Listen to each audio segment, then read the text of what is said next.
everybody. Welcome to the Metaphysical Fat podcast. We've got a great show lined up for you today. We have got the lovely Kat Grace Healing. So I'm Sam, this is Kirsten, and Kirsten's going to take it away and she's going to introduce her.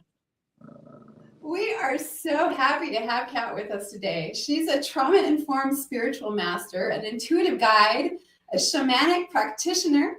She specializes in embodied healing and integration, and she helps support people who are navigating trauma recovery, narcissist abuse recovery, which is something I think a lot of us are familiar with, right? Mm-hmm. Spiritual awakening, kundalini integration, chronic physical pain, and nervous system regulation. And she's a really grounded, non-hierarchical, deeply human. We love her. So she's got energy healing and shamanic practice, intuition development, shadow integration. This woman can help you. She'll fix you. Like, literally, we're not even kidding. When we say she'll fix you, she really will. That's right. All Don't right. be so muddy, Kat, yeah. All right, so we're so glad to have you with us today, Kat.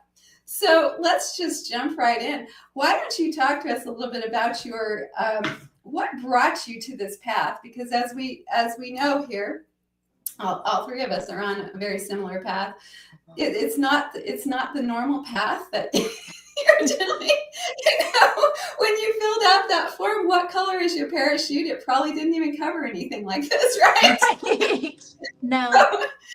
Yeah, like, what fucking parachute are you on about? We didn't get one. Oh, well, when I was a kid in school, they had this questionnaire you had to fill out. What color is your parachute? And it was just basically, what would you be good at, for your career? Oh, yeah, I got that. I was just saying, we were outside the books. We didn't even get a parachute. We got unicorn wings or something, yeah. Oh, I love that. Yeah, so tell us, Kat, how did you get here? Oh my gosh. Forged by fire like y'all, Let's see, if you had spoken to me about the metaphysical about 10 years ago, I would have just been like, okay, like, good for you. How nice for you. But like, I don't want to have anything to do with that, I had an evangelical upbringing, but there was always some things that didn't resonate with me, but I just was like, okay, just go with it. And then about 10 years ago, a lot of consequences began occurring, and there was a lot of health issues. There was, just you name it. It was like that tower moment. It was just one thing after another, and my life is falling apart. And there was a common thread. It was me.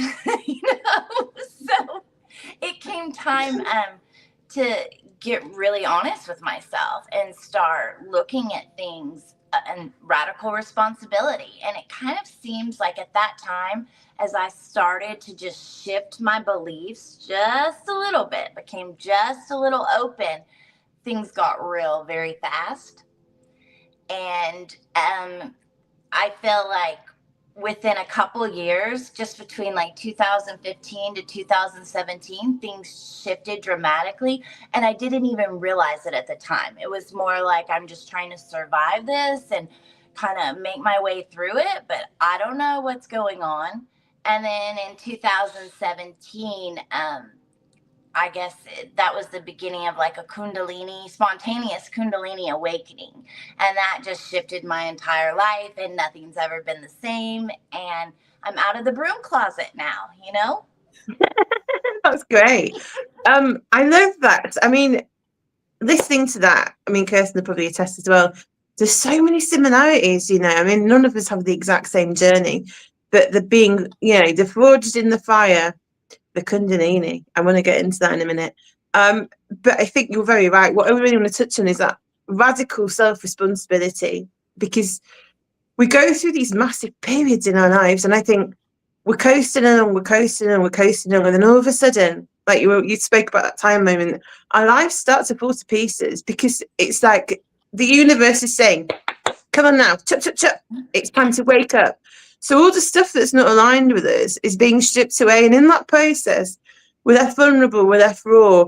We're also left to look at all the things within us that, you know, aren't necessarily serving us.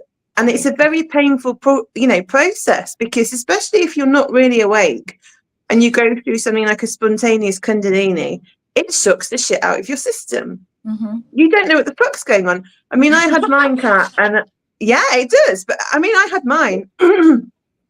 And I've kind of heard of Kundalini awakening, but you know, I'd not really looked into it. And I was doing a bit of meditation and stuff, and it was like, wham, bam, there you go. And I was like, holy shit, what is this? And like you were saying, it devastates your life. I'd already been through quite a lot of catalytic moments. But then it's like, it took me years to integrate this. I'm still not properly integrated, I don't think. You know, I mean, I'd love to hear more about yours. Well, I had never even heard of the word Kundalini. I stayed away from anything called New Age or, you know, woo. And I was reading some self-help books and just kind of, you know, trying to figure some stuff out. And I had gone through a divorce, sold my home. I recovered from a couple spinal fusions, learned to walk again, you know, like I'd been busy. And so then I was minding my own business, gardening in my front yard, and just really grateful to be alive and have feeling in my legs and be upright. And someone literally walked into my yard. And I think that there must have been some kind of activation that went on, because suddenly I'm having like very vivid, I would even say prophetic dreams after years of not recalling any dreams. My hands and feet were on fire. I started seeing like kind of like if somebody had again, I didn't have the words for any of this or like the conscious information about it, but now I realize like if someone had a lot of density, there would kind of be like this mist around them, and there'd be different variations when I would, you know, see people. So I didn't know if like my eyesight was going out just as I was like losing my damn mind, you know. And you said the what the fuck thing. And I think back to that time, and if there was one mantra for that year, it was what the fuck, you know, because it was one thing after another to where I was terrified. Like I was started looking like at different places to check myself in. And I'm just doing all this extensive research trying to figure out like what is happening. Am I having this psychotic break or something else? And everything that I kept researching kept leading me to like a spiritual awakening. And it was almost like comical to me because I thought people like me don't have spiritual awakenings. I'm a fuck up, you know? It doesn't happen to people like me, you know? And it was a really, really tough, like 14, 15 months. And I mean, I was terrified, and it was just research and just searching for myself and just everything falling apart. And just as I was just like, I made a list of what I was going to say when I checked myself into like the psychiatric unit. And I'm looking at this list and I'm thinking, I would think that person was fucked up in the head. But I'm like, but it is occurring. And then I'm like, who is thinking these things? Who is acting this out? And who's observing it? And that's when I the pieces started coming together. And I remember I'm listening to this energy transmission online. Of course, there's no face to go with it. It's just this computerized voice. And it's describing all these cosmic transits and energy upgrades. And I'm feeling even crazier, but yet it's aligned with everything that's going on. And I'm just like, what the fuck, you know? And then it said this message. It said, hang on. If you go check yourself in somewhere right now, you're going to stop the process. And I was like, okay. And I remember just crying and being like, God, I can't hang on much more. Like, I'm going to lose my shit, run down the street screaming. Like, it's bad. I'm right up against it. And within like a week and a half, it fully went to the top. And then it was like 3 hours of blurred vision. And it was kind of like coming through the back door. Like I had gathered information, but was going crazy during that year. And then, like you said, Samantha, it's been integration on so many levels. And I mean, it's been a little over 7 years now. And I feel like I'm just now, you know, bringing it together. But it was so scary the first couple of years. Yeah, absolutely. Yeah. Is there anything you want to say, Kirsten? Because I've got loads of questions and I don't want to hog her. Because I'm a guest hugger.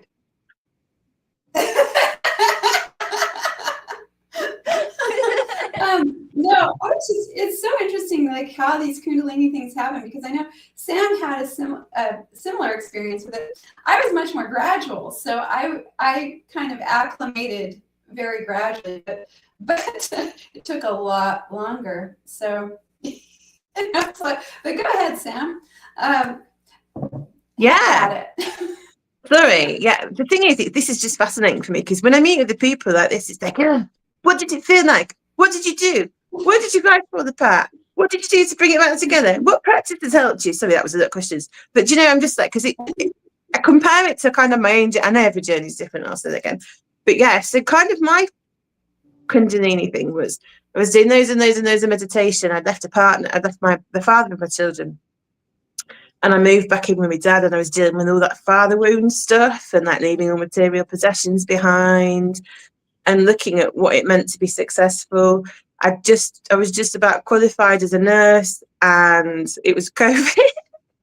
Oh God. Oh no. Yeah. So it was a shit show, really. And then I'd moved out, and I'd moved on my own for the first time in like years and years with two children. And I was just trying to figure everything out. But I was at that point where, you know, when you're doing those in meditation and you're like, I'm in bliss. I've that's about it now. I've graduated all the worldly suffering. I've integrated it all. It was such a false lie. Honestly, it was like the massive like peak moment before the rug gets pulled under you. And we said, yeah, this is it. I've dealt with all my trauma. Holy shit, I have not. Right? I've arrived. Yeah, I've arrived. No, love, you've not. This is just a little resting point for you. But well done for having a rest. Yeah. And then my kundalini happened. So I was doing kind of like a tantric breathing meditation where you were breathing through the centers. Didn't even know what tantric meditation was at this point. And I had this huge big activation, and it blew. Basically, I had a full energy orgasm, which is amazing. I definitely recommend it.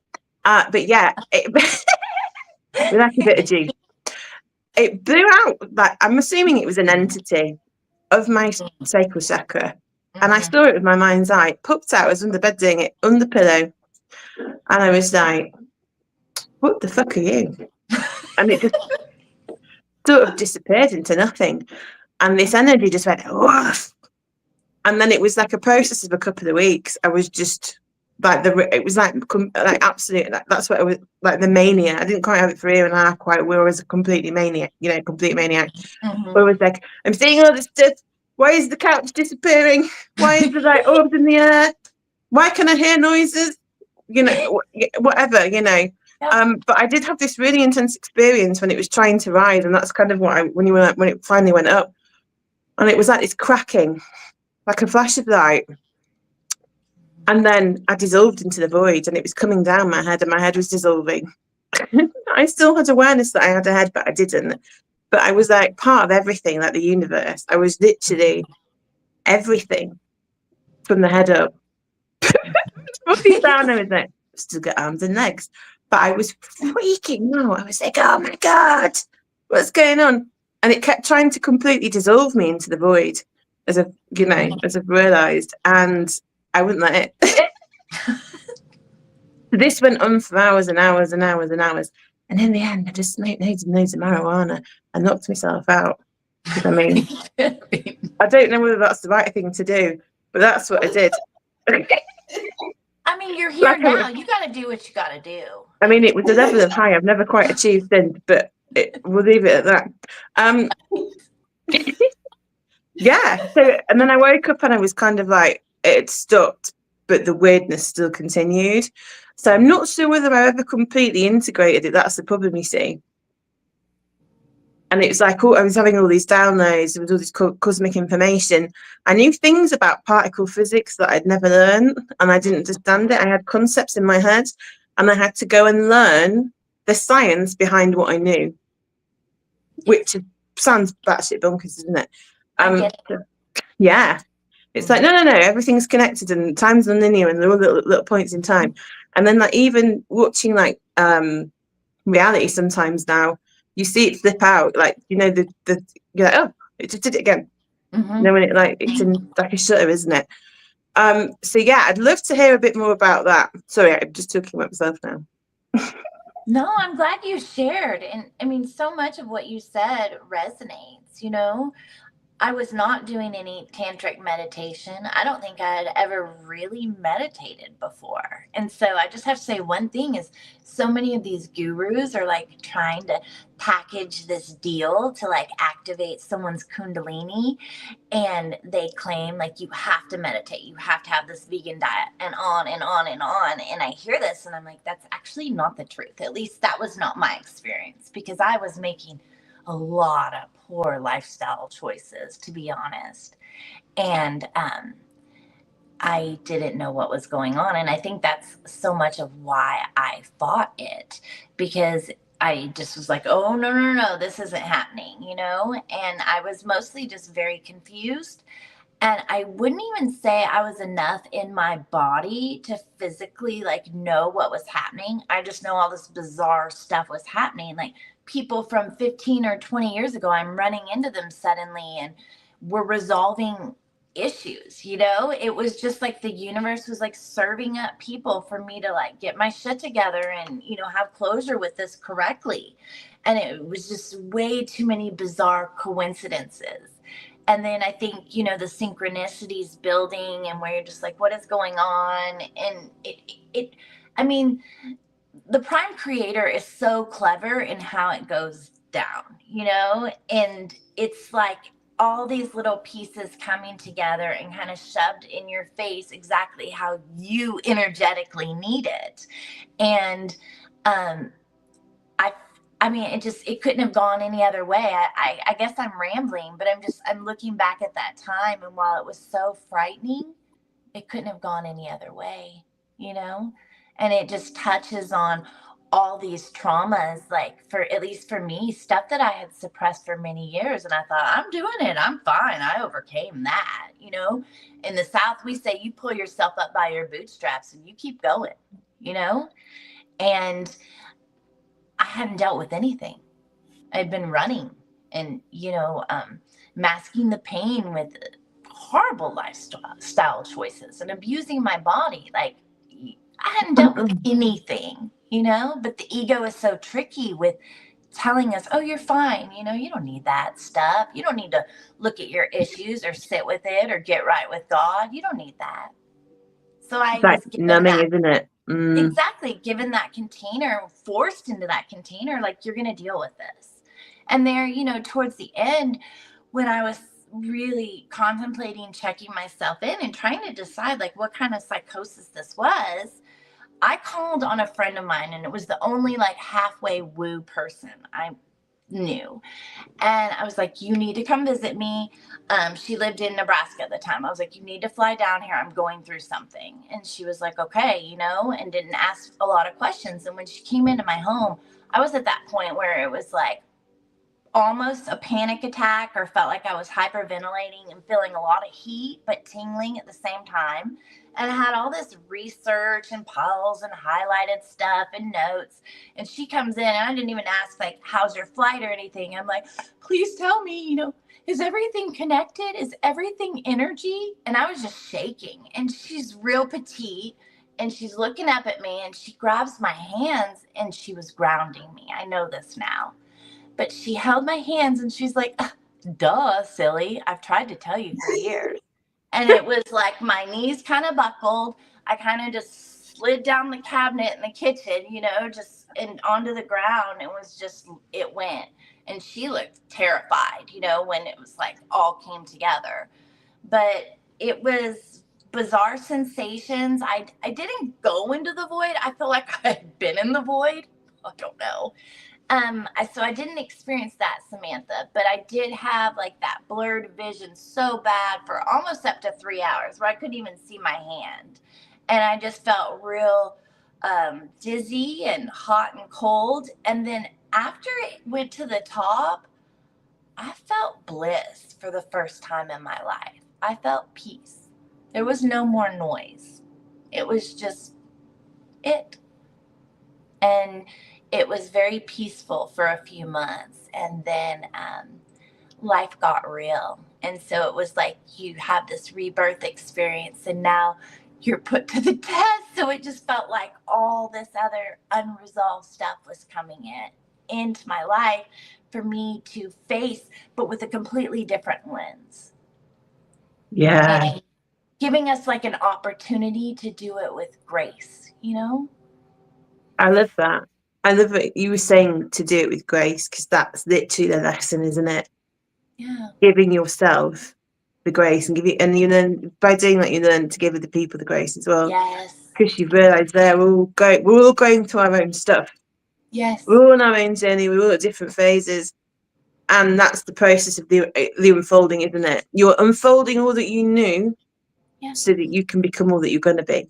And I loved what you were saying about having that friend and like the people just coming as you needed them, because I really, really feel, and this is the same with me, Kirsten's the same. When we're on this journey, we've got all the help in the world. Mm-hmm. It's so hard. It is so hard. We're all here for a specific reason, and I really think that anybody that's here right now on this planet during this time of transition, you know, you're either just filling space and you're not aware because we need the numbers, and obviously I'm kidding. I'm just, well, but you know, if you're aware and you're on this path and you're choosing sovereignty and you're choosing embodiment and you're choosing to do the work, you're healing yourself and you're healing the collective, and that is the mission, among other things.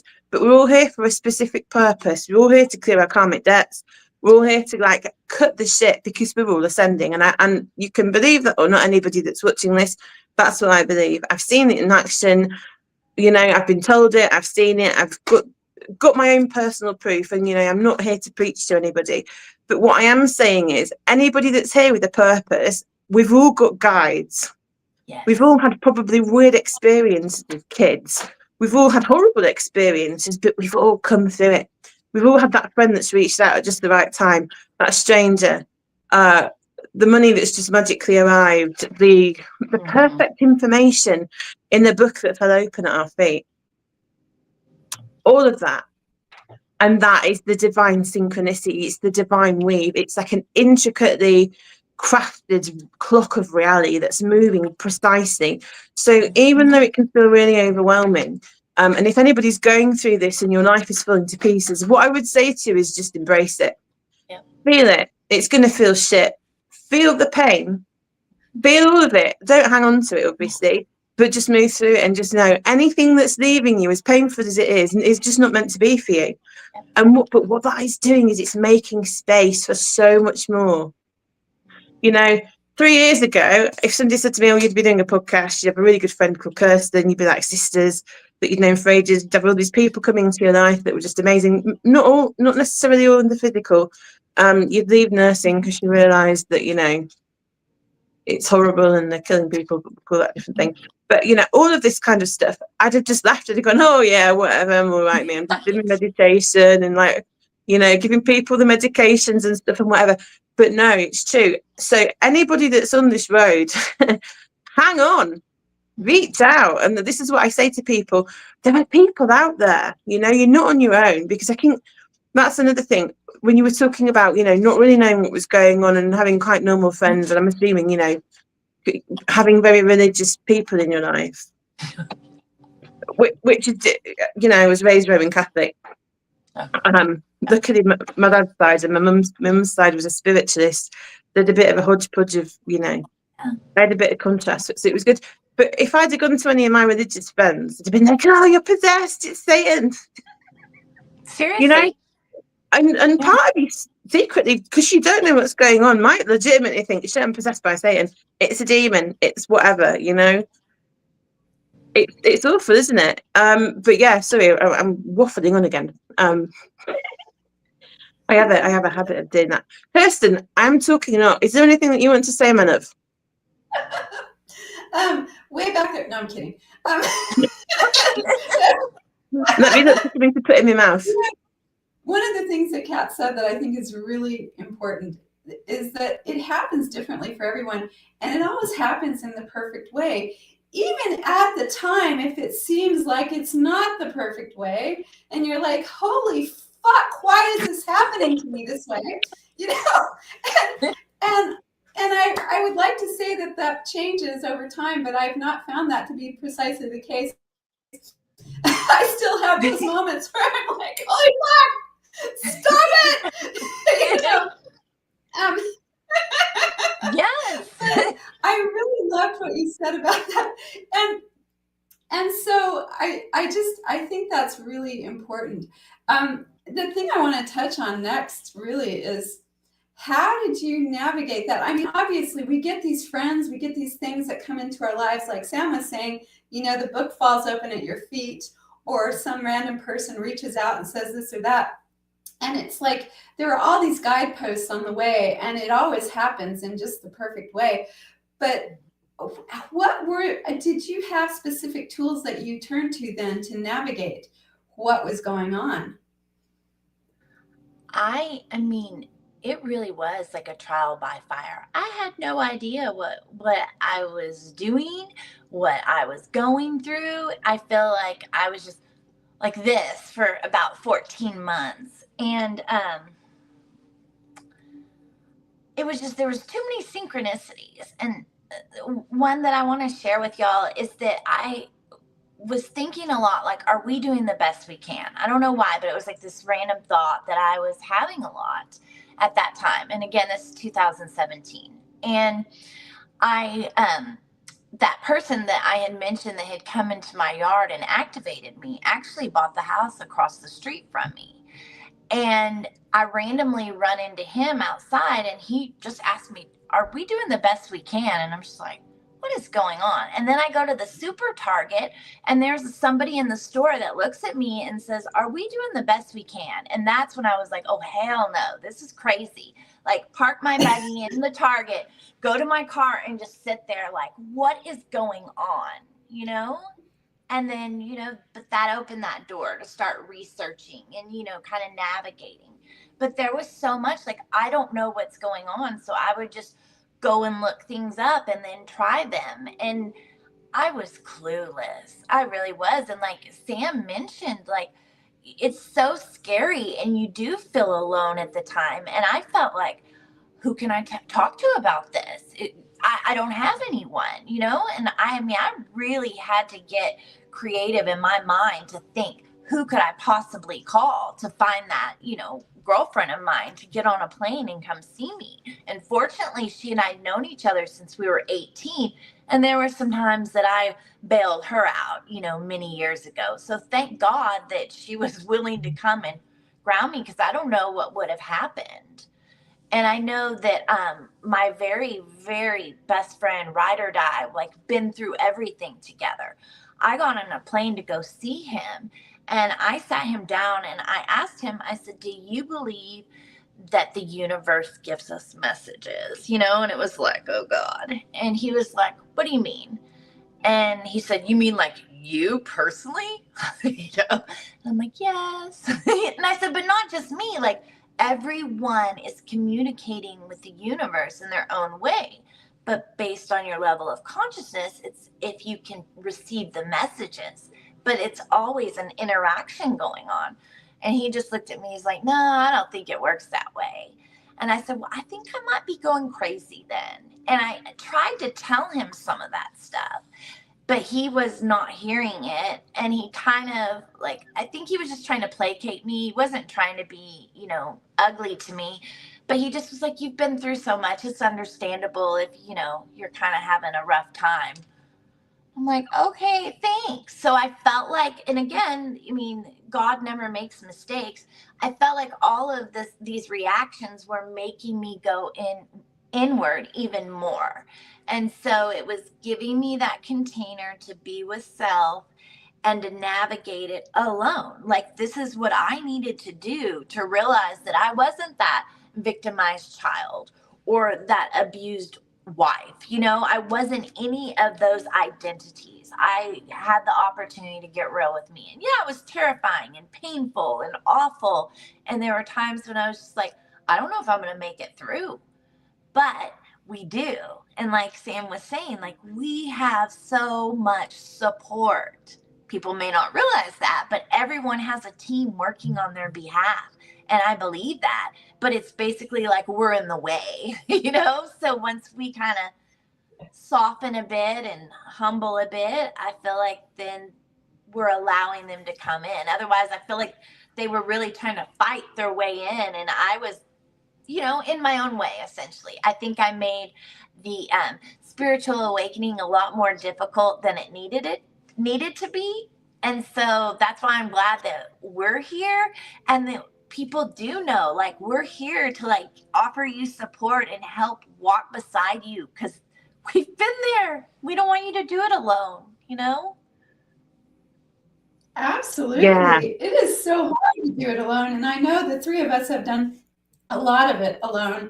I was so grateful when I met Sam, because I was finally like, wow, somebody actually understands what I'm talking about. You know, because even the people who said, oh, I'm spiritual or whatever, I would start talking and they'd be like, excuse me? Right. So I love, I was like, what? You know?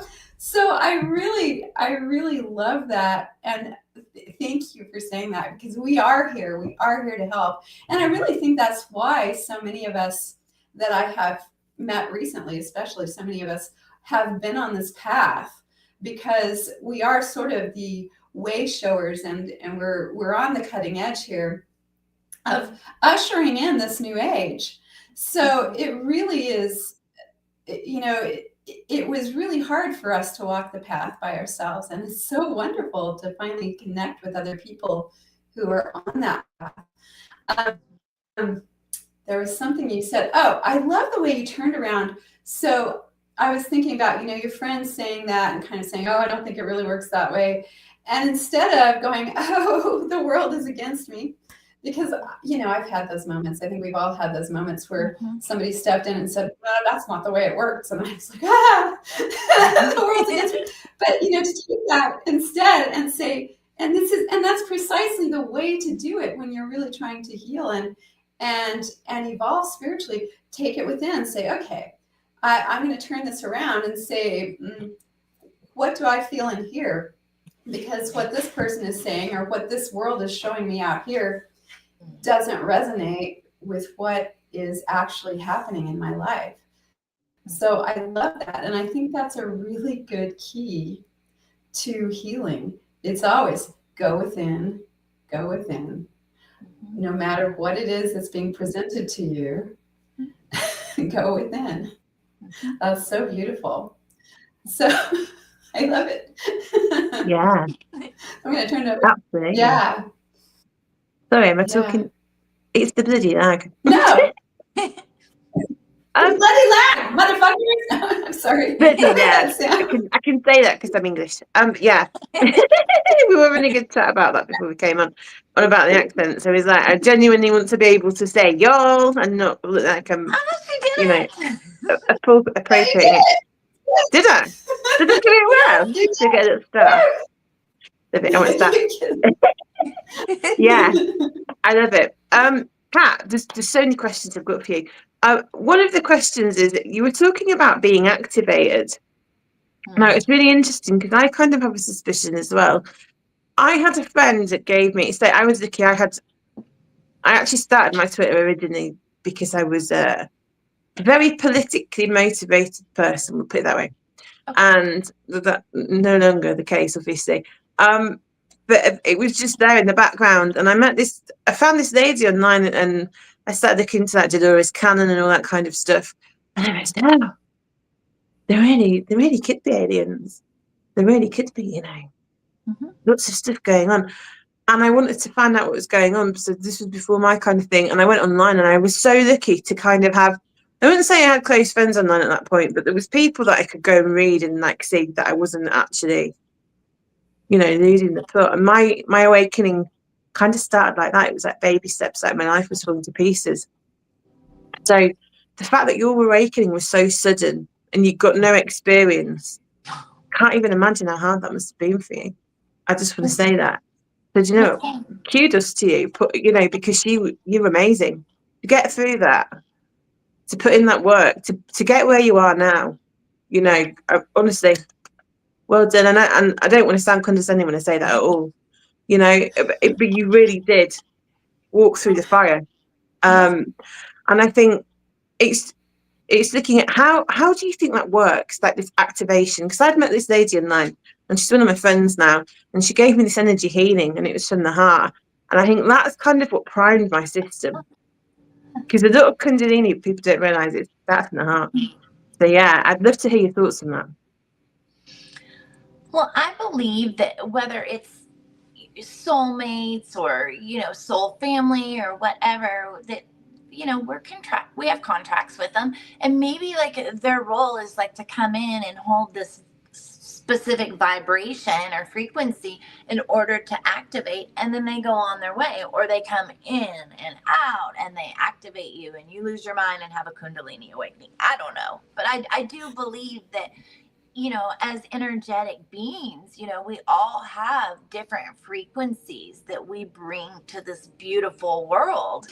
And how it activates someone, I mean, I don't know exactly all the details. I just believe it does happen, and I don't want to use the word twin flame. I feel like it gives them too much credit, but it was definitely the individual that had bought the house across the street from me. That was so bizarre. And thank God he traveled out of town, a week on, a week off kind of thing, because I don't think energetically I could have handled it. And there was about 6 months into this situation where I thought, I think that man is doing something to me, because he leaves town, and then like everything goes crazy, and I have these paranormal experiences. I'm like, I think he's doing something. I don't know what, but he's a part of this. I knew that. And so I thought, well, I'm going to get real clever, and I'm going to show you who's boss. So when he was supposed to come back in town, I'd head to the airport and go to Mexico for a week. And like, it was like we were doing this very shadowy dance together, but yet at the same time, it was the most illuminating and activating, brilliant experience in its own way, but it was very much, I know that he, or possibly his little girl, I mean, they held the frequencies that kind of unlocked something in me. And so while I claim I did it alone, I didn't do it alone. None of us do, right? Like, and if you knew me in 2017, you would say that bitch is crazy. Like, I just felt all the time, and was just so freaked out, and I didn't handle so many things with grace because I was just terrified, honestly. And I think, like, when you start questioning your own sanity, and then it's like, where do you go from there? And then when you're researching actual experiences that you are having, you're not dreaming them up, even though it goes against everything you believe, they are happening. And so you go and you research it. And for me, it was like saying, oh, you're divine and you're having this spiritual awakening and you're here to help humanity. It was like, oh, hell no, you have the wrong girl. Because of the childhood trauma and the programming. I mean, if anything, my mother and father did well was teach me, you're a piece of shit. Like, you don't deserve to take up space. You don't get a voice. you're too much, you're too sensitive. And then the caretaking of an alcoholic, deranged, narcissistic mother, like that's some hardcore childhood stuff. So my programming ran deep, and all of it said was, you're shit. So you're reading this stuff saying you're divine, but it goes against everything you believed about yourself. And I think that's why it had to be so activating and challenging, was because I felt like I'd get these activations, fall apart, question things, come to, you know, okay, I figured that little part out. Then you get to rest for a couple weeks, and then another one hits you. And layer by layer, you're just deconstructed to where you are left to your just divine self, you know? But I had a lot of layers of shit that I needed to peel off to figure that out. And it felt like so much of the mind fuckery was like between my ego and my heart self. It wasn't anything anyone else was doing to me. I was making it difficult. But it takes what it takes. And I needed to go down that route, apparently. And I think, like, I mean, while I can't speak for Kirsten, I think there is a certain kind of fierce warrior energy that people have that go down the shamanic path, to where they can face off with whatever is personified as darkness and not really be shook by it, because we face those things within. And if we didn't die seeing our own demons, we can sit with others, you know? Absolutely. And we were just made for it, you know? I've got shivers as you're saying that. I really, really believe that. And it's a call, isn't it? It is. Yeah. It I is. mean, even back in 2020, I met there was a lady online, and she was a shamanic practitioner, and I just knew, I was like, I'm gonna do shamanism at some point. And I thought it, and I did other classes and stuff, and then now I'm doing a shamanic healing course, and it's leading me on to actually doing full shamanic practitioner training.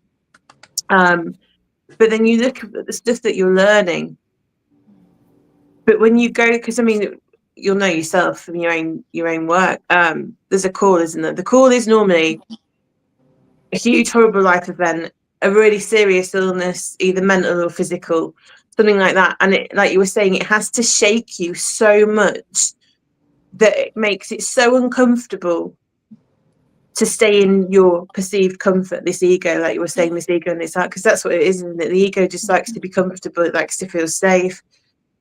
But something really has to completely rock your world to make you like kind of take the blinkers off almost, and go down that. And it's through learning to heal yourself that you do heal other people. And it's like, I don't know how fair you are with astrology, because I'm not very much so, but it's like this chiron wound, isn't it?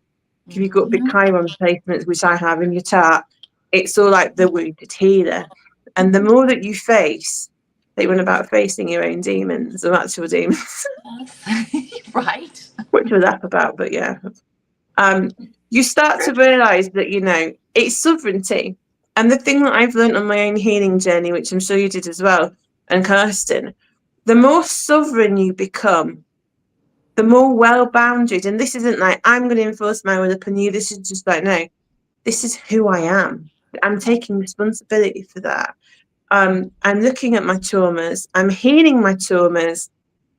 I'm doing the work, and it's not easy to do that. It's not easy to look yourself in the mirror and go, I've caused this, like you were saying. It's me. And when you do that and you get to that personal self-responsibility, that radical self-responsibility, you start to see the change, because then you know you're not a victim. And that's the top and bottom of it. People can do things to you. You can be victimized, but you can't be made a victim if you don't move into that frequency, that belief system. And that's what they want to do. And we've all come through we've all had these horrible experiences. You were on about your parents, and I'm really sorry that you had to go through that. But again, you've alchemized that, and you had to obviously deal with very specific. You've been dealing with a little narcissistic abuse, things like that. You've just been reading between the lines, and that's kind of what you specialize in. And what it's not nice to go through it, but then you can help with the people that you were saying, because we do have these key codes, we have these things within us. And whenever we do a healing on somebody as well, and they come to us, it's either something that we've already healed within us, or it's something that we still need to look at, because it's theirs, isn't it? And I find when I'm healing people, I mean, I've picked up all sorts of stuff, because again, learning boundaries, all that kind of stuff, you then have to go and say, well, what is it attaching to? Because you can't pick up an entity or a demon or whatever, it can't get in your field if you don't have anywhere for it to get in. Exactly. So that is the top and bottom of it, and that's where the personal responsibility comes in, because then you're like, well, you're here, it's not right nice, but what am I going to do about it? I might, Kirsten and I've recently had a thing, haven't we, Mel, about control within us, which is such a big one, you know, people, and it's the feeling of powerlessness. What it comes down to, it's this separation of consciousness, and it's expressed through, I'm not powerful enough in my own body, or power, or whatever. So lots of different really insidious ways that we can try and control people, situations, the world around us, and it creates this friction, because, as you know, we can't control anything really, not actually, and this is going back into synchronicities and like the plan and stuff. We're all in this divine weave, and it's unfolding as it's meant to do. And the more aligned you are with who you are in this higher state of consciousness, I'm not going to call it God, because I'm not quite happy with that term, but the divine or whatever, because there's definitely a creator. The more you're in line with this magical energy, this divine energy, you know, the more your life will just unfold, because it's your will, but it's also, we'll call it God's will, you know. And I'd love to get your thoughts on that. Me or Kirsten? Sorry, Kat and then Kirsten. Yeah, let's all throw us. He's in the bowl. I love what you said, Sam, about, you know, shifting from with using radical responsibility. It gives us an opportunity to shift from that victim consciousness to an empowered state, and that, you know, is where that healing occurs. And it only happens by accepting responsibility. And I can definitely relate, like, knowing in my own life, you know, up until about 2017, it was like, I'm cursed, the world's out to get me, you don't understand how hard my life is, you know, like very egotistical in the sense of victim consciousness, you know, woe is me. And then why do I keep attracting this into my life? I mean, come on, if, you know, the dormant or the vibrational frequency that you're carrying is I'm a victim, well then hell yeah, the universe is going to deliver it up on a platter and show you again you're a victim. And it's like, in taking responsibility for the fact that I was on a subconscious level attracting this crap into my life, like, it's eye-opener, and it is very much painful and a grieving process as we look at our stuff. And then we get to step into that sovereignty and be empowered, and we are the creator of our own reality. So then we get to boundary up and learn new things and operate differently. And then we get to, oh, here's a hiccup, here's something, you know, that I'm repeating a cycle here. And then I get to have a choice that I can pull back and say, let me look at this, let me take responsibility, and let me shift this. And like you said, we cannot change anybody, or we don't have any control. Just here, like, and so we have to maybe remove ourselves from a situation, or choose differently, or have to let someone go, you know. And it is like Sam was saying about, like, being responsible for yourself and being with yourself. And part of that means, like, being, you know, navigating the gifts that God has given you and the responsibility that, you know, the divine has given us, you know. And part of that means making hard choices sometimes, you know. Absolutely, definitely the hard choices. And it's the hard choices, it's the fear, isn't it, that we have to run into. And that, and every time we run into we do the hard thing, amazing things happen. Yeah. Kirsten, right. Go on, my love. Your thoughts on that? I'd love to hear them. Well, I agree, you know, and it's really interesting because when I started on the path so many years ago, and it was a long, gradual process for me. And so for me, it was like kind of I said, okay, I need to heal myself. After being in an extremely abusive marriage, and so I went to yoga. So I found yoga. That was the first tool that I found, yoga and meditation. And so I started taking responsibility for my mental and physical health. And as I took responsibility for that, I started recognizing other ways that I could start taking responsibility. And I also started realizing that I had been programmed to be the victim. And that we've talked about narcissistic abuse. I mean, we have a huge narcissistic abuser that's running this system. And I started recognizing, oh, well, there's a part of me that thinks it's really sexy to be a victim, because I grew up, watching these, for instance, police shows on TV, and there's always this really sexy woman, and she's the victim, and then these dudes rush in, with tight jeans and everything, and they're like, hey, we're going to help you. You're really Where pretty. are they? Yeah, right? rescue me. Where are those heroes in tight jeans? I just want to know. No, I'm kidding. I'm not really actually kidding that much. But it's like I was taught that was really sexy. So if I'm walking around going, I'm a sexy victim, who am I going to attract? The perpetrator. And so the first thing that I really started recognizing was, wow, when I have this thought and when I have this belief about that's how I'm sexy and that's how I present, the damsel in distress, that's really sexy. I'm actually attracting someone who is attracted to someone they can victimize. Yeah. So that's an interesting. Real heroes wear chaos. There you go. No, so I think, yeah. So I started really looking at that, and that really led me down the road to saying, well, I can be responsible for this, and I can be responsible for that.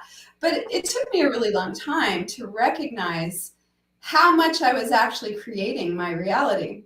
And I have noticed that as I've become more cohesive and kinder and also had firmer boundaries, people treat me much differently.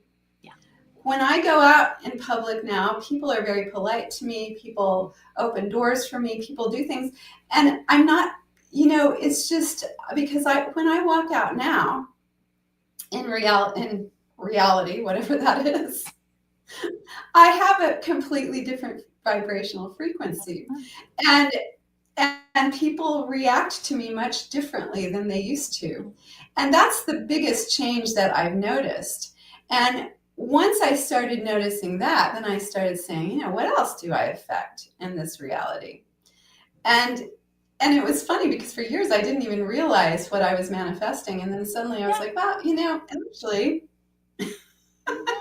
a lot of the things that I used to want have just, without any fanfare, just kind of shown up in my life, and I've gotten a lot more peace.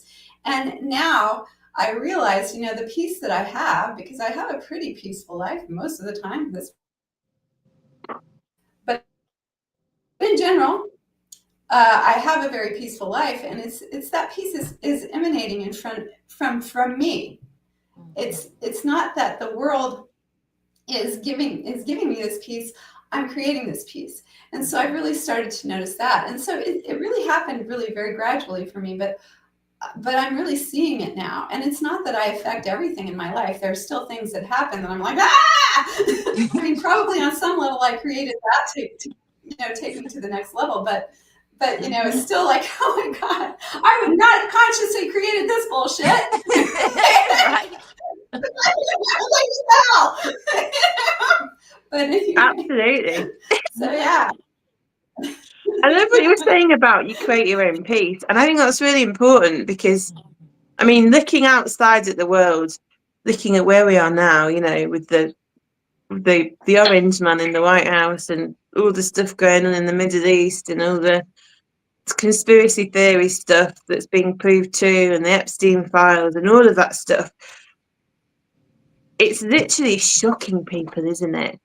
And trying to move them out of their center. So in effect, the world at large right now is purging. And it's doing so to get more and more people to wake up. It's essentially a kundalini on steroids, but for the whole collective. And what's actually happening is the people that's been through this are in a position now of responsibility, really. You know, and that's what we're being asked to do. We're all being asked to step up and be way showers. And it's not going, oh, I'm a teacher and I'm going to say what to do, and it's from a place of ego. It's no, nothing to do with that. It's how are we living authentically?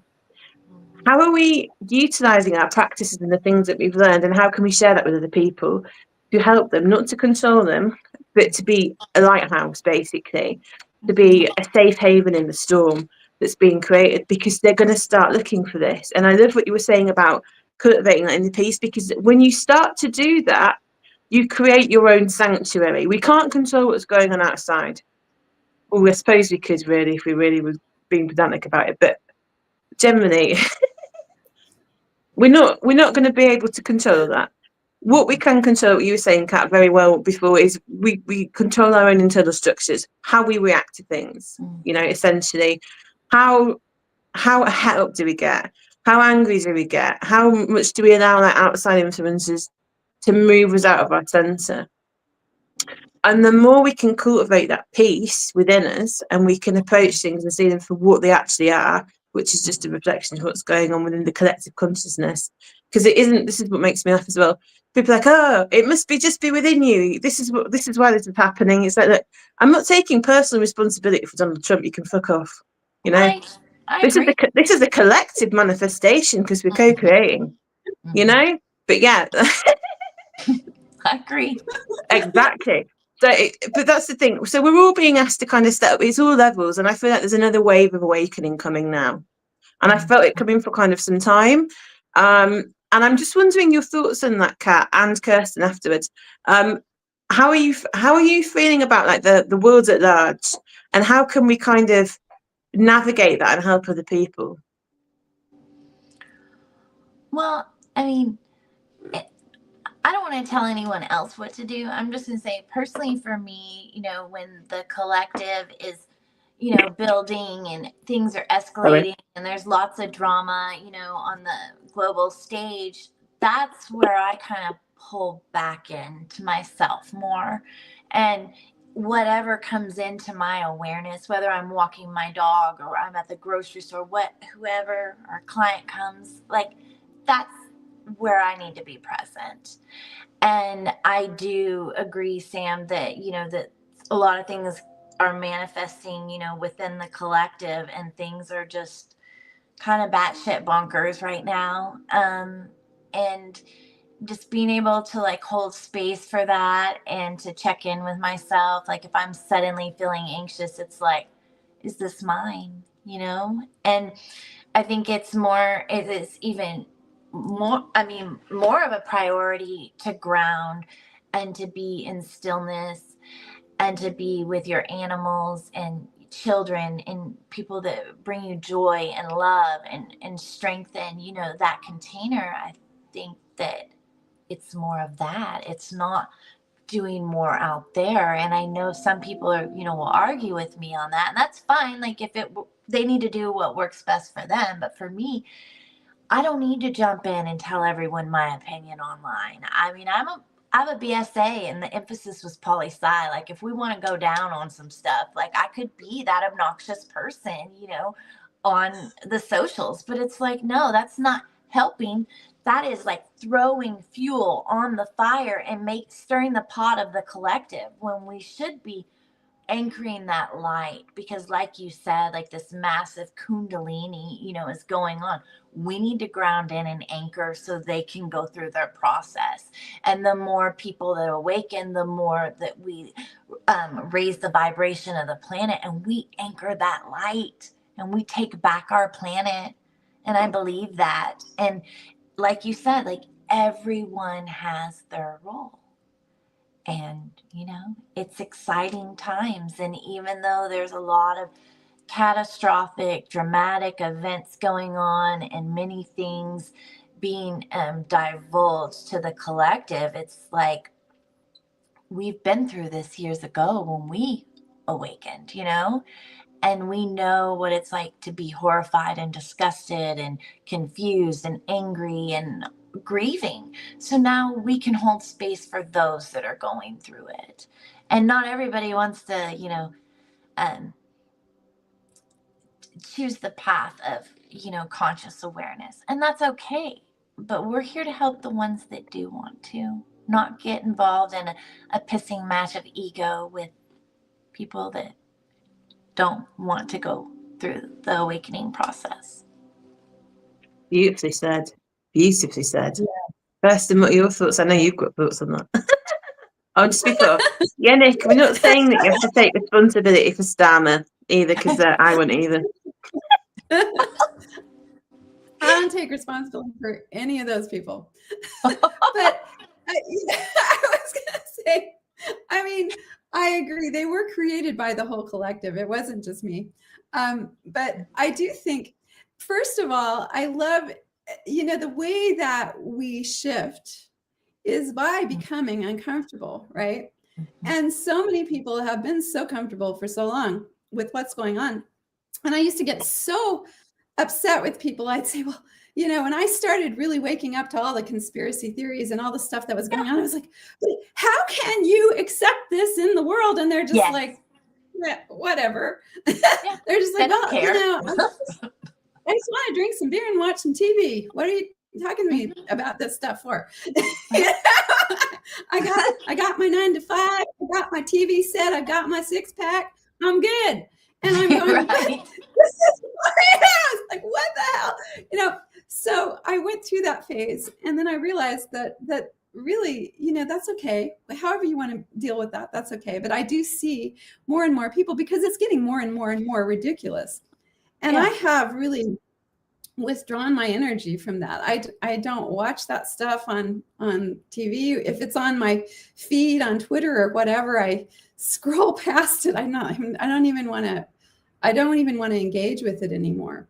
But I do know that for a lot of people, this is the beginning of the awakening, when you really start to say, wait a second, this is just not right.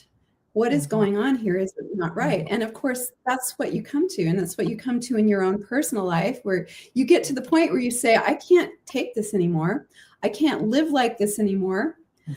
I want something different. I'm not having this anymore. That's the point in your life where you really start to transform. You really start to say, okay, where am I going to go from here? And I don't want to go back to where I was before. And I think I do see the collective coming to that point as well. And so all of these things are helping them to wake up. And I really think, you know, it has to be that way. There has to be a shaking. There has to be a moment of, not only am I not comfortable with this, I'm fucking not having this shit anymore. Right. I'm done with it.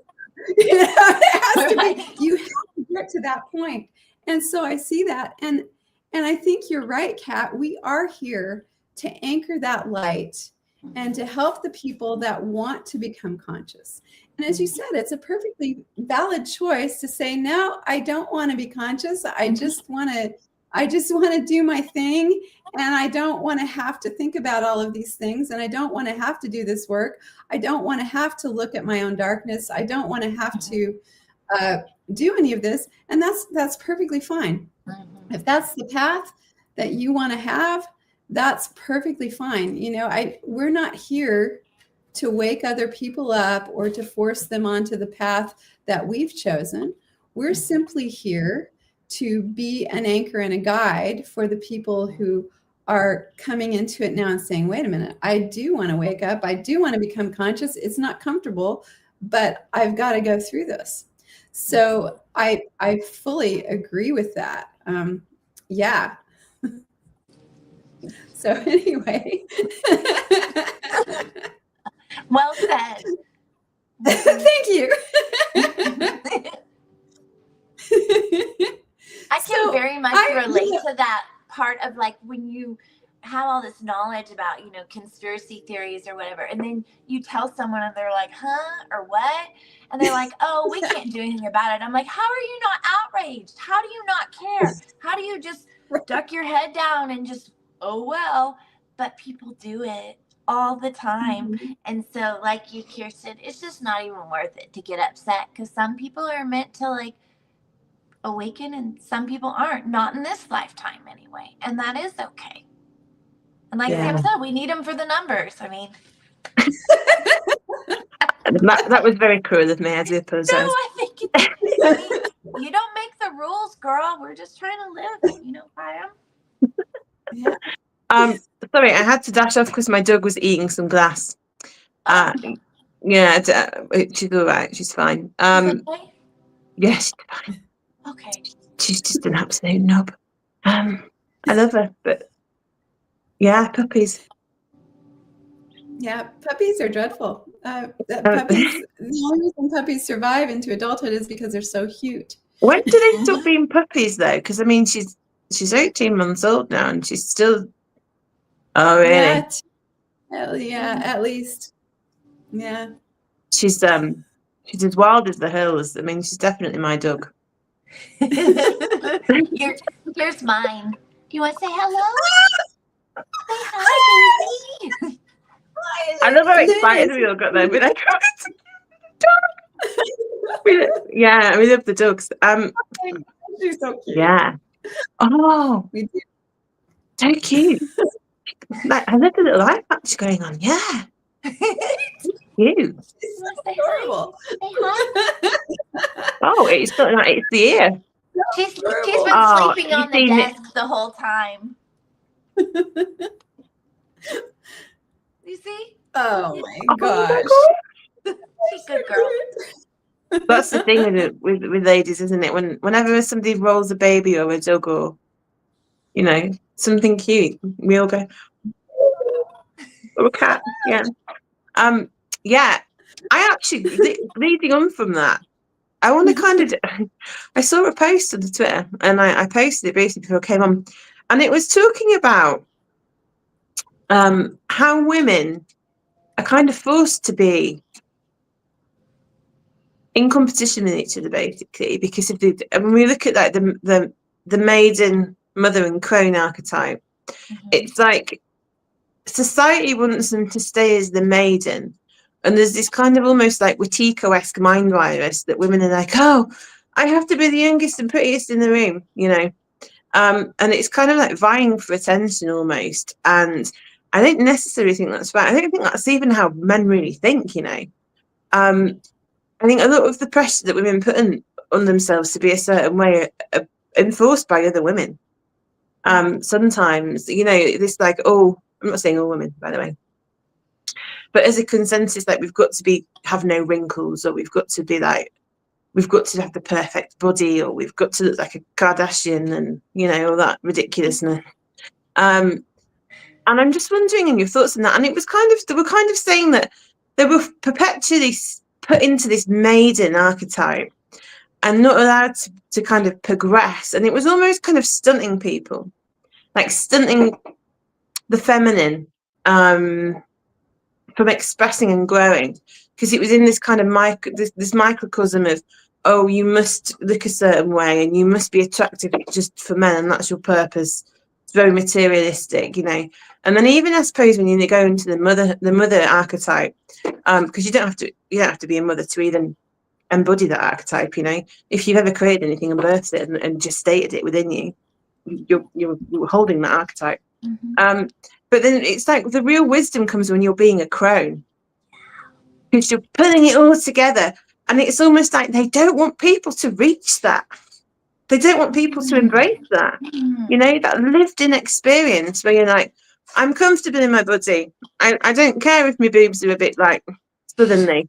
I don't give a shit if my hair's a mess. I don't, you know what I mean? Oh, look at these little wrinkles. Look at how well I lived my life.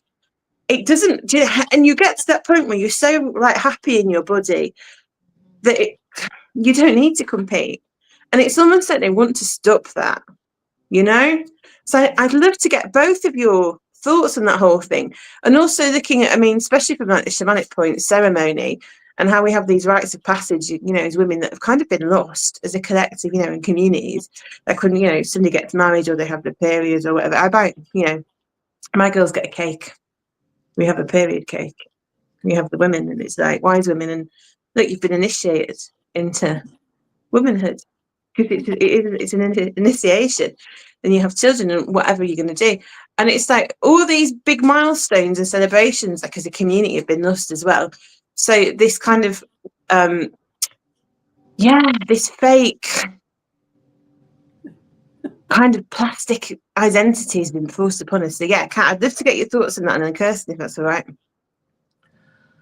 Well, I mean, yeah, I think that society definitely has its way of programming men and women. Yeah. And, you know, the going through, you know, that spiritual awakening, I saw like how basically just like everything I was ever taught was complete bullshit.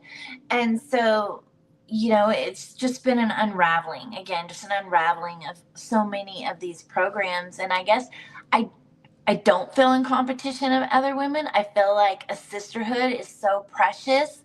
I feel like uplifting each other and banding together, like that's what we need, and to learn from each other and nurture each other and hold each other accountable, and coming from like a heart-centered space, not like, oh, well, I'm threatened by you, so I'm going to call you out on blah, blah, blah. Not like that, like the really, like the nurturing good stuff. And I feel like, you know, while I definitely preferred my maiden body to my crone body, I like being a crone more than the maiden, you know?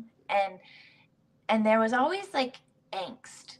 Even like when I look back in my 20s, you know, and had it going on, you know, physically or whatever, I look back and I was like, I was always in a state of angst, and always like, what do they think of me? Or, oh, I can't say anything, they'll think I'm a bitch. Like I have to be nice, you know? And it was like dumb down, and dimming that, you know, strength, or empowerment, or even kindness. If I'm too kind, I'll get taken advantage of. It's just all this just madness and noise, you know, that I experience as a maiden. And now I feel like as a crone, you know, I'm really happy in my own body, and I like to go outside barefoot, and I don't care what anyone thinks. And I think that that is such a beautiful place to get to after being in so much angst for so many years, you know? So I don't know if that really answered the question. I don't really experience that a lot. I don't have resistance to the crone. I'm like, yay. That's amazing. Well, that kind of is the thing, isn't it? When you move into that, you again creating your own reality, isn't it? But it was just a post about, I suppose, just people out there. I mean, to be fair, with the women that I come across now, like you were saying, it really does feel like the sisterhood. It feels kind of like we're all supporting each other. There's people with different areas of expertise and wisdom, and it's not like, oh, they're so much better than me and they know so much more, whatever. I mean, we also have moments of self-doubt, but like there's always another woman or man, and I just want to put that out there, you know, not saying it's just women, it's just because obviously in the context of the article, and we're all women, you know, there is that support there, and that's kind of what there should be. But I think when you move into different circles, maybe, and you look at some of the themes that are being perpetuated by the media or whatever, I think, yeah, it was this kind of like, I call it plastic cheese archetype. It is like the fake plastic cheese, or fake plastic trees, if you want to go on Radiohead. Good fun. Love Radiohead. Yeah. So I'm waffling now, so go on, Kirsten. Well, I agree with y'all. And you know, I've had a lot of experiences. Even rather recently, I had a younger woman say to me, well, I've never had any use for the crone archetype. When I said, what about, and I was like, really? Okay. But I think, and I do see that, you know, and I've seen a lot of competition, and as I've stepped into my current, I won't lie, I still have trouble with my wrinkles sometimes. I'm still like, oh my God. But you know, it's that self-doubt, and it is what society imposes upon you. And you know, because personally I'm attracted to people who are real. I don't want to see someone who's really fake, you know, and plastic surgery really turns me off. I think there are some times when it's useful or whatever, but it's like, so I've really had to sit with that a lot as I've gotten older. But I agree with you, Kat. When I was young and my skin was perfect and I was much hotter than I actually realized I was at the time. It's like, I always thought, oh, I'm ugly. Oh, no one will love me. I'm too fat. You know, I have hips. I have hips and breasts. I'm too fat. You know, oh, you're a real woman. Somebody won't love me. It's like, yeah, and then, as I like to say, then a lot of those women that I was trying to emulate were actually dudes anyway. So we, you know, it's like, that's a whole different thing. But you know, it's like, it's like you see those pictures of these perfect women with their really slender bodies. And even, you know, as a yogini, I never had the yoga like slim body. I've always had hips and breasts. And in fact, when I first started doing yoga, it was not even thought of that women that were not just twigs would do yoga. And it was hard for me to find actual yoga clothes that fit me. I'm not saying, you know, so it's like, there's always been, you know, and I think when you're that age and you're young and you're just trying to be pretty and you just want people to like you, and especially you want guys to like you if you go that way. And it's just like, you know, that was such a miserable time, you know, and I look back at myself and I'm like, you didn't realize how beautiful you were and how great you were. And now I feel good when I wake up. I'm like, I love who I am. And yeah, sometimes I go, I wish I wasn't getting so many wrinkles. But at the same time, I give myself grace and I say, well, it's okay, because I have all of this wisdom that has come with me. And the way that I feel now and the way that I interact with life now is so much better that it really is, I think, and I do think our society teaches us to look down on older people and to not, oh, I don't want to go there. I don't want to be that older person. And I think that's really very, as everything that we deal with in this society, it's very calculated, because it is the older people who have the experience and the knowledge. And you know, the younger people are taught not to listen to the older people, not to respect the older people. And of course, they're taught that very deliberately, because they don't want people listening to people who actually have more experience and knowledge. So it has been very deliberate. And I think, you know, the whole idea that you're ugly as you age is one of those programs that I really want to break. I really want to break it. Yeah, absolutely. I think you're right. Yeah. It's just removing that the thought that you're only useful to somebody if you're, and not even that, like you have to just be useful to somebody. You can't just be, you know, that people would only want you because you're useful to them, because you look a certain way or you give them. It's completely devaluing ourselves. And that's the root of it, isn't it, really? Like, oh, we're gonna spend thousands and thousands of pounds on having lip fillers and plastic surgery and like breast augmentation. And it's like, if you really want somebody to love you, find somebody that just, you know, actually loves you, because they're not really loving you when you're not you, you know.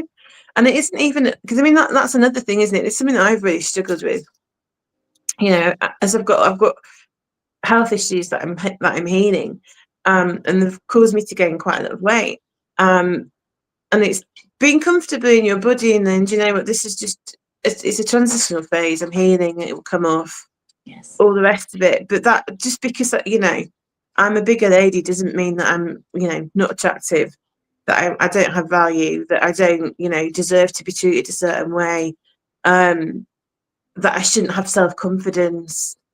You know, it's all, and the same for people that have got, you know, issues with whatever they might have, not like the teeth or the ears or whatever. We've all got these things that we kind of get these hang-ups done. And it's realizing that, you know, actually the things that make us different are the things that make us unique and add value, like the wrinkles. You know, you get to that, you get to an age where you've got wrinkles. It's just like, we worship you. You've got all this life experience. But it is, Right? it's like, yeah, you've lived a life, and that's fucking beautiful. That's right. And you know, one of the things I want to say about people with wrinkles is that you can tell their disposition just by looking at their face. Like I have smile marks. Yeah, I don't know how many people my age that I see, they're just like, or they're like that because they've been frowning. And it's like, okay, I know where you're at. Like, but they're the people we should be giving cake to, I think, you know. I agree. They just really need a slice of cake and a balloon.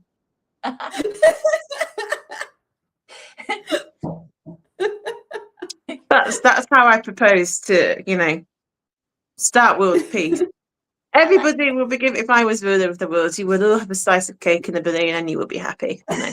I think so. I think it could work. I do too. I do too. Hey. Yeah. I do want to quickly ask you, Kat, how did you get into shamanism? Well, wrinkles are like tattoos, but more awesome because they're, oh, that's really sweet. Aw. And I'll get to your question in a minute too, Nick. Let's go ahead with this and he asked a question. I'm going to put it up. Oh, did he? Sorry. But yeah, go on. No, go ahead. Okay. Well, so I think, like, you know, during the 2017 awakening initiation, I felt like there was spiritual warfare and stuff that I was experiencing.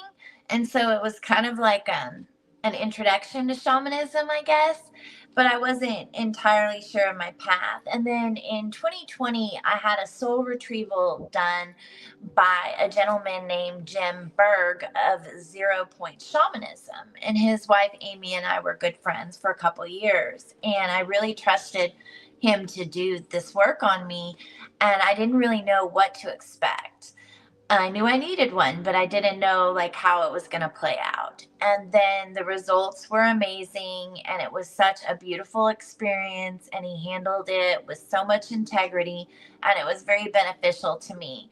And I felt like this is what I want to do. You know, I want to help people, you know, recover those lost parts of themselves, and I want to help restore them, you know, to their wholeness. And, you know, that was pretty much it. And one thing that he did tell me, he told me that, you know, my awakening experience had to go exactly like that. And that I was built for it to go that way. Like I couldn't have the nice, slow, gentle, like, you know, gradual one.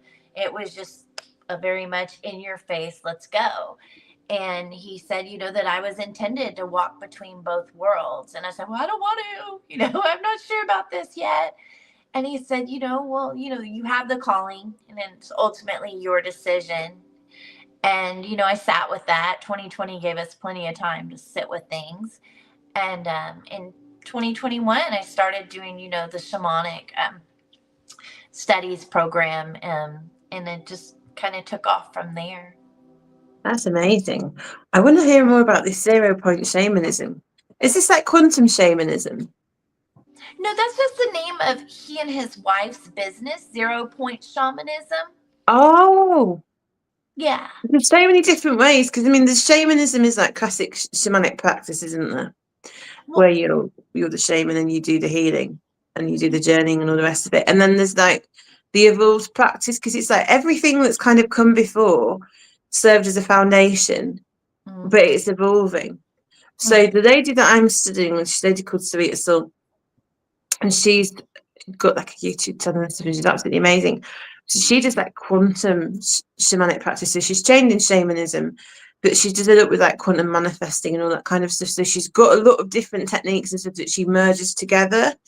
So like for soul retrieval, for instance, she taught us the path to do it, obviously as the shaman, where you do it, you go do it for the client, you bring it back and all the rest of it.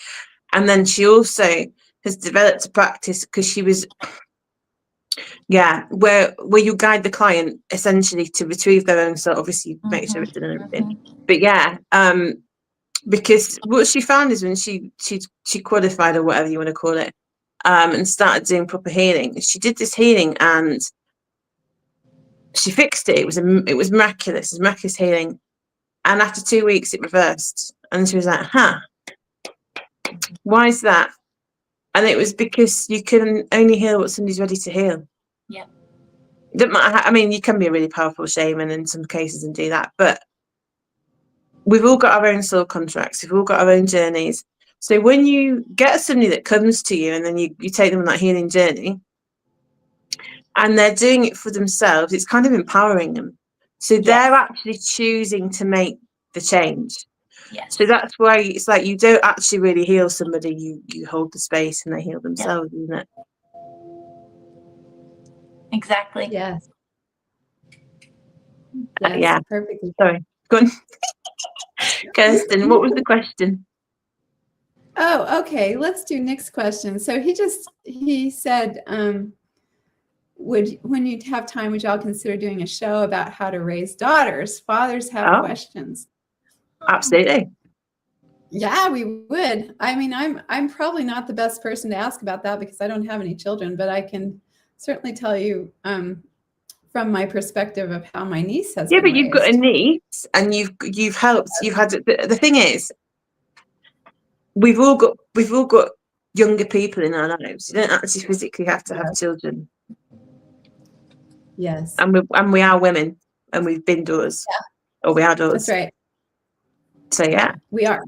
So we would love to do that, Nick. We'll put that on the list. Definitely. So just going back to what we were saying before about the shamanism as well. What do you think is the benefit of like kind of the shamanic path over other paths? Like, what was it that really drew it to you? Do you think it was just like a fated thing, or is there like specific things that stand out to you? Well, I mean, I started, Reiki training, and then the symbols stopped resonating with me, and then I went to quantum touch, and then shamanism. And it's kind of like, how the path works. It's just like the universe kind of lines everything up for you, and it just kind of falls into place. And it really, like, I wasn't thinking in my mind, like, I want to go be a shamanic practitioner. It was, even after the spiritual awakening, I'm recognizing that there are still some missing parts, and I want someone to facilitate, bringing this back home. I want all my parts back, and I didn't know what to expect, and I didn't even know if it would work, but I knew that I trusted his wife, and I knew she has tons of integrity. So, I figured she married a good one too. And, my experience with that soul retrieval helped me so much. And it proved to me like how real this is. And it brought such tremendous relief that it was important to me to go learn how to do that to help other people. And I think that, on some level, so many people have trauma and they don't realize, how prevalent, soul loss is, or this fragmentation, and of course, like, psychologists or psychiatrists will tell you, it's dissociation.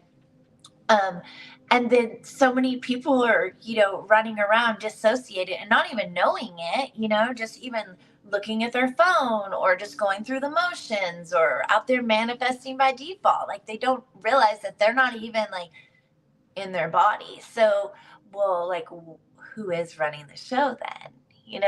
And so to me, I think that even though it's weird and a lot of people, don't believe or can give me grief about it, I don't care, because like the world really needs, like a soul retrieval for the collective. So if, I'm supposed to do my part to help that. And I love that the practitioner you're speaking of, that she has the client go and recognize that aspect of themselves and bring it home. And I think it is more empowering. And for me, there are clients that I feel like that's absolutely their path. But for me, like when I had mine, there was no way that I could participate in that. I needed him to just take the reins and bring me through it. And I have experiences with clients like that. But I do like the empowered part. And if somebody is able to, go and collect that part and bring it home, I think that is the best way. Yeah. I mean, however it happens, it's amazing, because that's the thing, isn't it? Like, she explained it like, so you were talking about being dissociated, because it's essentially bits of us that are lost, isn't it? That through trauma, and we're all being traumatized, and sometimes they pop out and little bits come back in, but we have these really big kind of events in our lives, don't we, that cause it. And what she's saying as well, we found out, was that you can have a soul loss at an age that's, you could be 7 or 8, and it's like the main one, because then once the soul's fractured, or it's learned to kind of, because it's a defense mechanism, isn't it? That's why it does it. It actually leaves because it can't deal with it right now. So you don't just check out, essentially. It's a protective measure. Yeah, exactly. So it's the spiritual kind of numbing, almost. So you can get, so it was explained, like if you had a car accident and you had to go through loads of surgeries and you were going to lose your leg, you didn't really want to be embodied to deal with that, because that's fucking horrific. But then, because there's not loads and loads of shamans running around anymore, they can't just go back and bring your soul from your bit of your leg that's lost, or what? Do you know what I mean? They can't. That's not happening. People don't believe in that, and this is why this, like you were saying, so much dissociation. And she was kind of saying, like, when a bit of you leaves, it's almost like, imagine that you had a child and suddenly your child disappeared, and your body unconsciously is like fraught, because it's like, shit, a bit of me's gone. It's gone.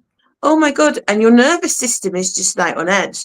So when you start to bring bits of you back, you're actually calming your nervous system down. You're bringing it back into line. So she was saying, like, what you'll tend to find is, like, the clients that you get, and they come, they'll have a soul retrieval, and you normally get like this one big piece. So it'll come back, and it'll be like they can sleep, because all of a sudden the nervous system's gone. You don't normally just have one piece that's gone, but yeah. And then, like, other bits can just sometimes just come back that were attached to it. But what she was saying was that you can have one at like 8, but because time's non-linear, then a bit of you from being a baby might have left, or in your mum's womb or whatever, and then you find like there's bits in the future that could have gone. And that's the thing. So I had a session with my friend yesterday, who's a kinesiologist, I can never say it properly. And she does like muscle testing, and she does like, they call them corrections, and she like feels into it. And she was dealing with like just something in her own body. So she was like walking me through the process and how she did it, basically. And she was like, all right, so feeling this, and then she does a correction. She'll say, 100% whatever, and then she feels into how a certain phrase will feel. And then she goes into future things, because we don't realize that there's stuff that we can either be projecting in the future, or the stuff that's actually going to happen. And we can still have a fear response or some kind of response to that, that's causing a reaction in our lives. Because that's the thing, when there's any kind of wounding or anything, it affects how we're acting. It has these massive impacts on like the decisions that we make, how we respond to certain things. So she did a correction on me, and it was all around this compulsive behavior, basically. So I was tendency to make, or I had in the past especially, had this compulsive kind of like nature where I just do things that were ridiculous and stupid. But I'll be honest, let's take some drugs. We've all been there. Yeah. Definitely. So stupid things, but like excessively so. Let's eat a full bag of like biscuits, anything, so she was kind of working on that. And she got really deep. And the stuff that you hold, these patterns, because it isn't just the soul loss, because you have the trauma, you have the soul loss, which is obviously the causation. But then because you've had the soul loss, it then imprints on your own kind of psyche, these patterns and behaviors. And then you get the attachment that comes in, because it's like, lovely, that's then perpetuating that. And it makes your life so much harder. And I know we're on about personal responsibility, which is absolutely, but then also this is where the grace comes in, because actually you're swimming up, having loads of trauma as a child. It turns your life from being on an easy river to trying to swim, you know, upstream during a storm while there's lightning and small monkeys are throwing eggs at your head, basically. So that's where the grace comes in. So you're actually doing extra work, and it's even harder for you. But then when you get to the point where you're actually addressing that, that's just like amazing, you know? Anyway, that was a very long waffle. I liked it. I know. I love your waffles, Sam. I get going and I can't stop. I'm like what are those wind-up cars? It's like, oh no, she's gonna run into the skirting board and make a hole. Yeah, there was a point behind that, and I lost it. So yeah. Oh, I did want to ask you about quantum touch. Is that the one with Richard? What's he called? Richard Gordon? Richard Gordon. Because I looked into that. Kirsten's got his book. I was going to get his book, but I've got like stacks of books that big, and it's yeah, for another year. I enjoyed the training, and I just absolutely adored the instructor. She's just such a sweetheart. And then I think it was like about a year or a year and a half ago, I stopped following Mr. Gordon on X.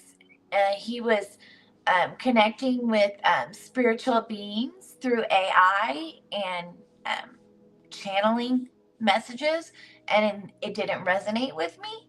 And like, my spirit guides don't come through AI. I mean, and that's fine if his do, or he believes they do, but I don't want any involvement with it. So I rarely even talk about quantum touch, but it is like when I am doing an energy healing session, I suppose if we tried to put it in a box, it would be more towards quantum touch than Reiki, you know? What's the difference? So that's because I did Reiki one, and then I've kind of, Kirsten and I we've been attuned by our guides to other kinds of energy modalities, which I wasn't ever expecting, and neither was Kirsten. So we kind of have access to a certain frequency of energy. It's kind of like Reiki, but not. But it's interesting. I love to hear other people's experiences and how they use their modality. So what's the difference between that and, you know, the Reiki? Well, I'm not using any symbols. I'm not, excuse me, let me reframe that. I am not using any of the ancient Sanskrit symbols that Reiki uses or trains you with. Now, in quantum touch, I like this part. You create your own symbol, and then you never share it with anyone. And so it's charged, and you know it's clean, because, you know, I know plenty of beautiful Reiki practitioners, but in the grand scheme of things, like, everyone else that's opening those symbols and using them in their work, you're connecting with that energy as well. And so to me, like, quantum touch kind of gave me like, I don't know, a more defined parameter. And I don't know, it just, I felt more comfortable with it. And honestly, just a couple years into Reiki, it's like the symbols just stopped resonating with me. Like, they just didn't come through. And it was like, why? I don't want to be forcing something. And so that was kind of my sign to pursue a different, you know, route. So this is interesting. This is like technical questions now. So when I only got trained in Reiki 1, but I've never used the symbols. I did have an attunement online to Reiki 2 and 3, but I'm not sure that actually stuck, because again, never use the symbols. If I say it's weird, so if I send out the thought, I want to send Reiki, it like kind of goes into the ether, and then my body just starts to vibrate, and then it just comes through my hands, and that's the frequency of Reiki. So yeah, that's interesting. Have you ever used? So what do you use? Is that the symbol? Because I mean, I've looked at sigils and I've looked at things like that, but it's funny because the symbol never resonated with me ever. Well, So then I'm really on board with that, and I love the idea that you were like tapping into that, because it's really weird. This idea that, you know, it's because the Reiki symbol, the Sanskrit symbol, is essentially a sigil. That's what it is. Because you know, It is. It is. I do want to say yeah. it's not actually Sanskrit. The Reiki symbols aren't actually Sanskrit, but they're not. they're not. They were actually. I tune people for Reiki, but the thing is, I don't use the symbols at all either. I mean, if I say I'm going to have Reiki come through, it comes through. And I love what you said about that, you know, going through all of those other energies, because I've thought similar things about spell work, because, you know, you have all of these spells that were created by whoever, and you don't even know what these people's intentions are. You don't know what sort of egregores are necessarily associated with these spells. And when you take a spell out of a book and you use it, you're connecting with that energy. And I love that you brought up the Reiki symbols in the same way, because I think it's really time for all of us to really look at what energies are we actually pulling through. And, you know, I'm the same, like I teach people the symbols when I do a Reiki attunement, but I don't personally use those symbols anymore, because, and like Sam said, she and I were attuned to some different energies that are actually much stronger and clearer, and they don't require us to use a symbol. We just say, okay, come on, bring it, and it comes. It's like thought. It's literally just like, and that's kind of where you're moving to, isn't it? I think this is, we're talking about this foundational knowledge and the stuff that's come before with all the practices, and how as a consciousness and as a species we're actually evolving. And I think because the energies are getting lighter, it's almost like the funnel's widening, and we've got access to all these extra kind of like sensory abilities, information, new stuff's coming through. The ways that we're able to access that are completely changing, and I think it's like it's a really exciting time, especially for healing. So I loved that. But I mean, it was just more wondering what quantum touch actually was, because I was really interested, because I know he spoke on X a few times about he's doing something, because he does the realignments, doesn't he? So again, the lady the shamanic practitioner that I follow, that's my teacher in this healing course, she does something called the art of manifestation, and it's based on the work of a guy called William Tiller that sadly passed away. And he was a kind of quantum biologist, almost quantum physicist, and he found that when you tap into a certain state, like practice meditators could imprint their consciousness to change reality, basically. And it's the coupling of our consciousness with the void, and we're bringing through that voided energy and imprinting with our will and intention onto physical reality. So this is where the healing kind of comes in, because the clearer your vessel is and the more stuff that you've moved from your subconscious that's actually like you were saying, unconsciously manifesting in the world, you're able to tap into that. And he was able to reproduce these experiments to get like actual physical results. And I spoke to Richard about this, and I'm not sure if there's some kind of correlation. I mean, he was a little bit, I'll be honest, I do like you, Richard, but you were a bit arrogant in your response. He was like, oh yeah, just like I met William Tiller, blah blah blah, and I was like, oh shit, it's great. So I'm wondering if it's the same sort of thing. because he does spinal realignments, which are just amazing. Because essentially, when you realign somebody's spine with that energy, you're manifesting your will and reality. That's what you're doing. You're not just, because you're changing the timeline, you're changing what you're perceiving. You're physically moving somebody with your mind and your will and changing it, aren't you? And it's the same sort of thing. So that's what you can do with this practice. So they changed like the pH of water. That was the baseline. So they meditated on it, and there was this thing like you had to do it for 45 days at this point, and then it never changed back. It stayed the same. That was the point where you were fixed. But the more work that you do to kind of become aligned with the void, that voidic frequency, you kind of like merge. So it's like you're constantly creating your reality, and you're bringing that energy through, and you're becoming more stronger and more aligned with the reality around you. There's something called the Tiller Foundation, and you can actually pay to be like have certain stuff like health and stuff broadcasted out. And I did it for a year, and it was actually quite good. It's difficult to know what was me and what was that, though, for the healing wise. That's the problem. But they said they got some of these magical artifacts from monks, like what they called, like the Dalai Lama. That was it, not monks. Sorry, I apologize.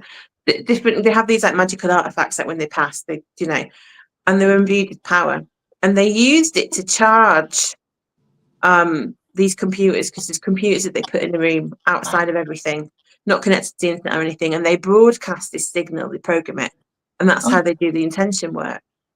Wow. Yeah, it's amazing, really amazing. And they would, but they need to get a group of meditators to come in and like focus their intention, and then it'd lose its potency. But what they found when they used these magical objects, they didn't need to do that. It just stayed.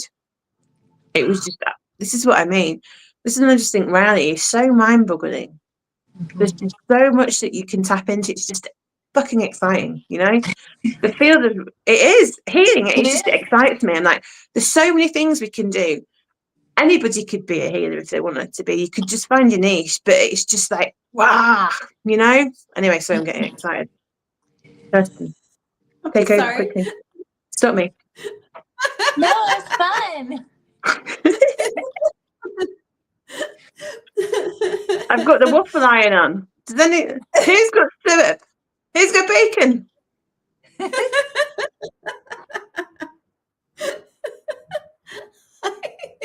So cute. Thank you, Kirsten. Come on. Sorry. Okay. So actually, I think we probably ought to look to wrapping this up soon, because it's been almost 2 hours. Yeah. Sorry, Kat. Sorry, Kat. No, it's okay.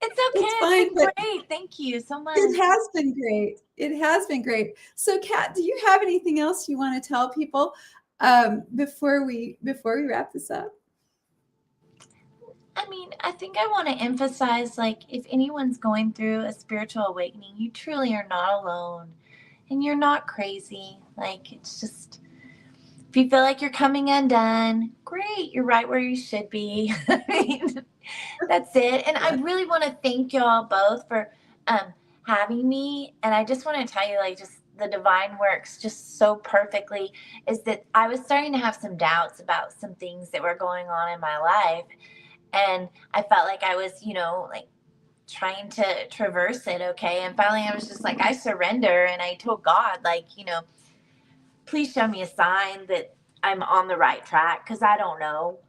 And then it was in less than 24 hours. Kirsten was like, hey, do you want to come on our show? And I was talking to a good friend of mine about it. And he said, well, there's your sign. And so thank you for that. I appreciate it. That's beautiful. Just in time. Yes, you are.